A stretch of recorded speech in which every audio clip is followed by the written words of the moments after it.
So I'm here today with Johnny representing IES Abroad, and I'm going to ask him a few questions. Okay, first question. What advice would you give students hoping to study abroad regardless of location? Biggest piece of advice, and you might be hearing this from others, is to start the process early.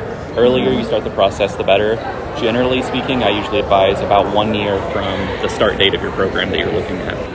My biggest piece of advice would be do it. I think that the pros of study abroad definitely outweigh any worries or any frustrations that students might have when thinking about studying abroad. I think it's a really great opportunity to diversify your academic experience, learn about an entirely new country, a new culture, maybe a new language, and even take some really cool courses that maybe you won't get here at Loyola. Regardless of location, there are 3 groups of people on campus that you need to be friends with. The first is the Study Abroad office. The second is your academic advisor. And then you also need to check out financial aid. Second question, what type of advising do the students get during the application process? So we have an IES Abroad advisor for every single program we offer. So I'm here for the generic questions. I'm the generalist, but then once you start an application, you get connected with an IES Abroad advisor who's an expert on your program, who knows everything about it and helps you throughout the whole process. During our application process, you work with a student services officer at ISEP. Each student services officer is an expert in the region that they work with.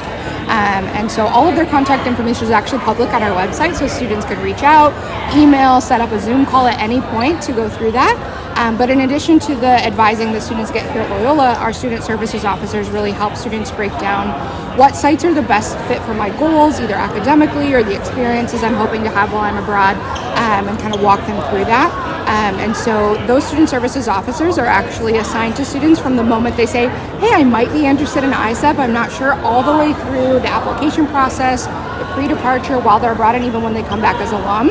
So your student services officer is really like your go-to person at ISEP, and you can reach out to them about anything. What activities or resources can help students de-stress as they prepare to go abroad?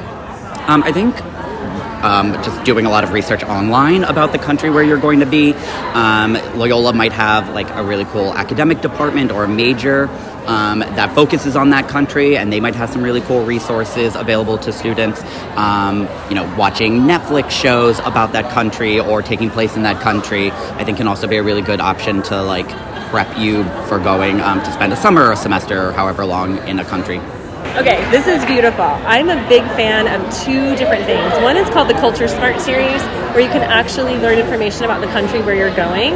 They're readily available on Amazon, and you can learn a little bit more about some of the cultural general expectations and values and behaviors of the country that you're going to be visiting. Another is a fantastic website. It's a little old. It was built in the 90s, but great content. It's called What's Up with Culture. And it was built for U.S. students who are thinking about study abroad so that they could really understand what is culture, why should I care about it, and how is that important and relevant to me as a study abroad student. So I love that site as well as prep for thinking about study abroad strategically. So to close, tell me about your favorite non-academic experience that USAC offers students.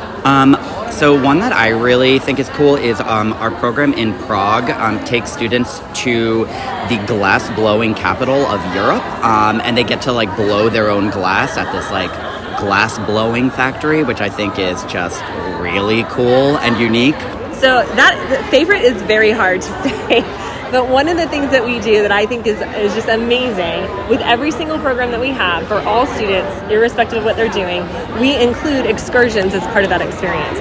And typically they're hands-on, they're experiential. We want to take students to different places in the country that they're studying and get them to do something fun. Maybe I'm going to make pasta.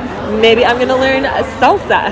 So whatever the situation, we really, really encourage students to take advantage of these things that are already incorporated into the program and part of the program fee.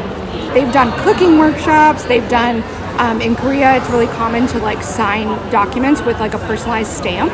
So students did a stamp making workshop to create their own stamp to sign, and just does so many really cool things with students. So I would say the things that Brian is doing in Seoul make me jealous and make me want to hop on a flight right now.